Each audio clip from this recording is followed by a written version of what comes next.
Assalamualaikum warahmatullahi wabarakatuh. Sampai berjumpa lagi teman-teman kelas IPS 1, IPS 2, IPS 3 pada pelajaran sosiologi, materi integrasi sosial sebagai upaya penyelesaian masalah dalam kehidupan bermasyarakat. Sebelumnya, pokok bahasan yang akan kita bahas hari ini adalah proses terbentuknya integrasi sosial. Yang sudah dipelajari sebelumnya, kita ulang sedikit. Kemarin kita sudah mempelajari tentang definisi apa sih itu integrasi sosial, terus membedakan integrasi sosial dengan integrasi bangsa, integrasi nasional, dan sebagainya.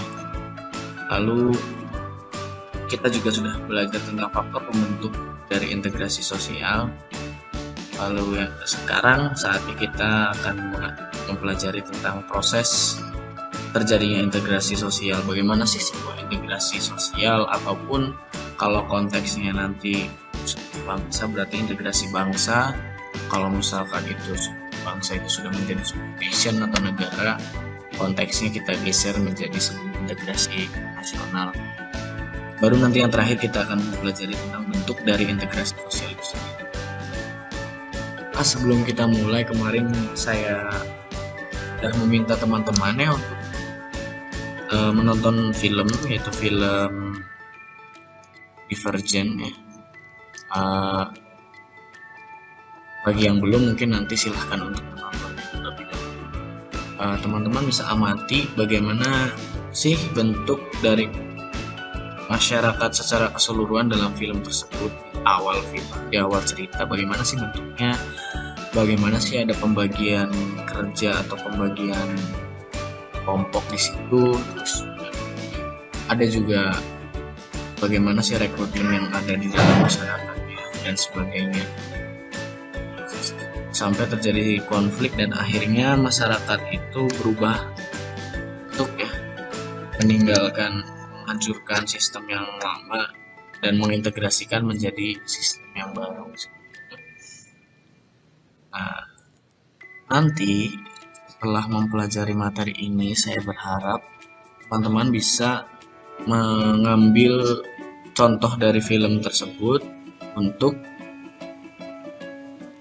dijadikan bahan analisis ataupun bahan contoh terhadap proses atau tahapan-tahapan integrasi sosial yang akan kita bahas hari ini. Oke, langsung saja kita simak apa sih tahapan-tahapan integrasi sosial ya. Yang pertama itu ada interaksi. Nah, setelah berinteraksi, lalu ada identifikasi. Setelah diidentifikasikan diri, ada tahap aplikasi di sini. Lalu selanjutnya ada tahap kerjasama, lalu koordinasi, dan terakhir adalah asimilasi. Belum terjadinya sebuah integrasi. Tentunya tahapan-tahapan ini juga tidak hanya berjalan secara linear ya, berurutan. Bisa jadi terjadi tahapan mengulang. Misalkan setelah interaksi nanti identifikasi, akomodasi, ternyata terjadi interaksi lagi, lalu lanjut ke akomodasi, kerjasama, terus nanti balik lagi ke identifikasi. Tentunya karena ini adalah sebuah proses dalam masyarakat, sepertinya memang tidak ada proses yang benar-benar linear atau sejalan yang tidak ada timbal proses mengulang atau meloncat. Itu pasti bisa terjadi dalam masyarakat. Ya, kita akan bahas satu persatu apa sih interaksi sosial. Kita mulai teman-teman pelajari apa sih definisi interaksi sosial. Nah, di sini saya ambil sebuah definisi di mana interaksi sosial adalah hubungan sosial yang dinamis antara individu dengan individu lain atau dengan kelompok atau hubungan antar kelompok. Nah, bagaimana sih tahapan awal ini bisa memunculkan atau menimbulkan sebuah integrasi? Nah, bagaimana kita bisa berintegrasi ketika kita tidak ada interaksi? Itu kan sesuatu yang hal tidak mungkin. Tapi interaksi sosial di sini juga bukan berarti hanya sesempit bahwa kelompok atau anggota dari kelompok sebuah masyarakat saling berinteraksi di dalam anggota mereka saja, lalu itu akan meningkatkan ke tahap-tahap selanjutnya dan akhirnya menimbulkan integrasi, tapi tidak seperti itu. Kita ambil contoh di sini, saya akan ambil contoh tahapan-tahapan tadi itu pada konteks integrasi nasional atau integrasi sosial di negara Indonesia ya, dari mulai zaman penjajahan sampai akhirnya Indonesia merdeka, biar lebih mudah untuk dipahami. Nah, di zaman penjajahan, bangsa Indonesia sendiri tentunya saling berinteraksi masyarakatnya satu sama lain. Selain itu, mereka juga berinteraksi dengan pihak Belanda. Belanda pun demikian berinteraksi dengan pihak kita, bahkan mereka membuat sebuah kebijakan politik etis ya, menyekolahkan beberapa disekolahkan dan sebagainya pemuda-pemuda. Di sisi lain, mereka juga melakukan program kerja paksa yang membuat interaksinya bernuansa negatif, sedangkan ini berusaha untuk interaksinya bernuansa positif.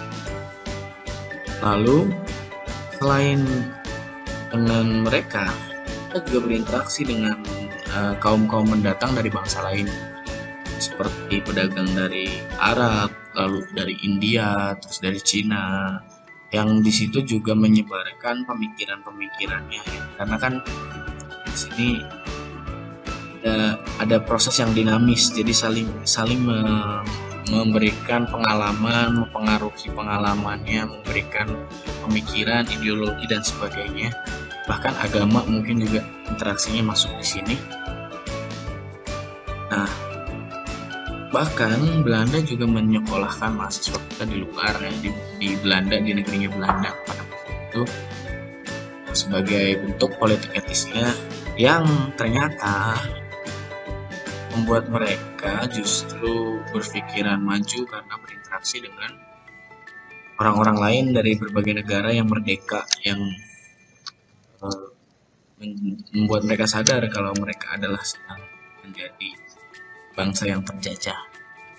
Dengan adanya interaksi ini membuat informasi, kesan, perasaan, pemikiran, ideologi seorang individu, sebuah kelompok kecil itu menjadi lebih berkembang dan lebih luas, lebih mengetahui bagaimana sih gambaran kelompok di luar kelompok kecil miliknya atau individu lain di luar individu dirinya, sehingga bisa menjadi jalan pembuka bagi terjadinya sebuah integrasi sosial. Kita lanjut ke tahap selanjutnya, yaitu identifikasi.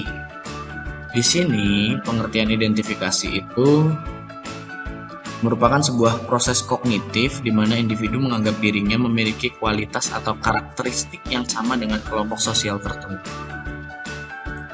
Nah, seperti yang ada di gambar ini, kita sebagai individu tentunya memiliki sebuah identifikasi, atau kita itu pasti menganggap diri kita itu sama dengan sebuah kelompok atau menjadi bagian dari kelompok-kelompok tertentu dalam sebuah kehidupan. Tidak mungkin hanya sebagai kita diri individu atau cuma sebagai satu kelompok tertentu. Contohnya di sini kita mengidentifikasikan diri kita sebagai anggota sebuah keluarga. Artinya kita menyamakan diri kita, memiliki karakteristik yang sama terhadap keluarga kita, keluarga inti. Apa sih karakteristiknya? Berarti keturunan yang sama, dari terah siapa gitu, dari kakek siapa, kakek buyut siapa, seperti itu. Selain itu juga ada teman lama, ada kolega baru di dunia kerja mungkin atau di sekolah. Teman yang saat ini kita juga akan mengelompokkan diri kita. Oh, semisal sekarang saya berteman dengan kelompok ini gitu ya, karena saya merasa memiliki kualitas atau karakteristik yang sama dengan kelompok ini. Tetapi di satu sisi kita juga memiliki karakteristik yang sama dengan teman lama kita. Misalkan yang dari SMA Margahayu ini, misalkan dulu pernah sekolah di SMP mana gitu. memiliki karakteristik yang sama dengan teman-teman kelompok yang sekolah di SMP yang itu gitu. Walaupun sekarang punya teman yang dimana karena sekolah di SMA Negeri Margahayu memiliki teman-teman baru dan mengidentifikasikan diri dengan karakteristik yang sama dengan teman-teman di SMA Margahayu. Selain itu juga kita juga pasti punya mengidentifikasikan diri dengan kelompok kepentingan tertentu, misalkan ekstrakurikuler itu bisa disebut dengan kelompok kepentingan. Ada orang yang memiliki kepentingan untuk belajar lebih lanjut mengenai bagaimana sih tata upacara bendera, bagaimana sih baris berbaris dan sebagainya. Mereka masuk mengelompokkan diri menjadi sebuah kelompok dan menganggap dirinya sama di dalam kelompok itu, yaitu di ekstrakurikuler paskibra misalkan. Atau ada yang juga selain paskibra apa sih ya? Ada airsoft gun ya kalau tidak salah saya lihat di websitenya sama Margahayu. Oh, bagi teman-teman yang sama-sama memiliki ketertarikan dan ingin belajar tentang bagaimana sebuah strategi perang, strategi militer, main tembak-tembakan dan sebagainya, olahraga yang memacu adrenalin seperti itu, mereka mengelompokkan diri menjadi satu karakteristik kelompok tertentu, yaitu ekstrakurikuler airsoft. Nah, di sini saya hadirkan gambar yaitu Perhimpunan Indonesia. Kalau dalam tahap identifikasi dalam konteks sejarah kemerdekaan Indonesia yang tadi saya katakan akan menjadi sebuah contoh kasus gitu. Munculnya Perhimpunan Indonesia itu adalah bukti dari bagaimana saat itu, karena waktu itu kan kita belum ada nama Indonesia ya, belum merasa ada sebuah bangsa namanya bangsa Indonesia, karena sebelum Belanda masuk kan kita terpecah belah menjadi beberapa kerajaan dan sebagainya. Namun mereka yang dari berbagai macam pulau ini yang dikirim ke Belanda untuk belajar mengidentifikasikan diri, merasa memiliki suatu kualitas atau karakteristik yang sama, yaitu pemuda bangsa yang dijajah oleh Belanda atau mereka sebut sebagai Indonesia saat itu, yang kuliah di Belanda sehingga mengelompokkan diri menjadi satu karakter yang sama, yaitu Perhimpunan Indonesia. Ini yang menjadi cikal bakal bagaimana identifikasi sebuah integrasi nasional atau integrasi sosial skala negara Indonesia muncul. Selain itu, identifikasi juga dilakukan oleh para pemuda Indonesia yang tergabung dalam ini, ada tahu kan, Yong Papua, Yong Ambon, Yong Java, Yong Manado, Yong Batak dan sebagainya.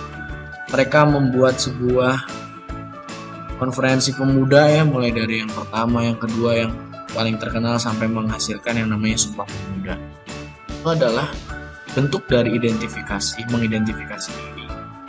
Baik itu secara kelompok kecil, karena di situ adalah perwakilan dari Yong Java, anak-anak pemuda Java. Mereka mengidentifikasi, oh saya anak pemuda Java. Yong Manado, mereka mengidentifikasi, merasa memiliki karakteristik yang sama dengan sesama anggotanya, yaitu Yong Manado.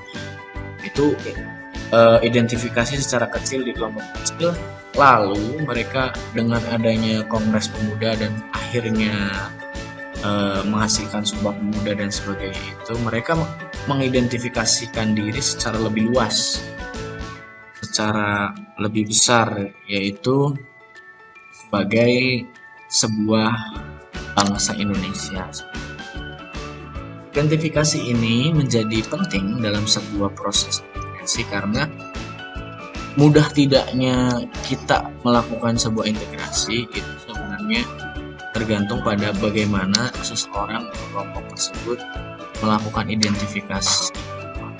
Apakah mereka terlalu sering dan terlalu kuat melakukan identifikasi ke dalam kelompok-kelompok kecil mereka, atau ketika kita berbicara tentang integrasi yang lebih besar, misalkan sebuah bangsa Indonesia, masyarakat Indonesia, apakah mereka bisa mengidentifikasikan diri menjadi sesuatu yang lebih luas gitu, nggak sesempit misalkan saya adalah orang Sunda, mengidentifikasikan saya adalah orang Jawa, saya adalah dengan agama tertentu, saya adalah masuk dalam kelompok partai tertentu, orientasi untuk mengidentifikasikan dirinya lebih luas menjadi bangsa, maka proses integrasi secara nasional lebih mudah bisa dilakukan.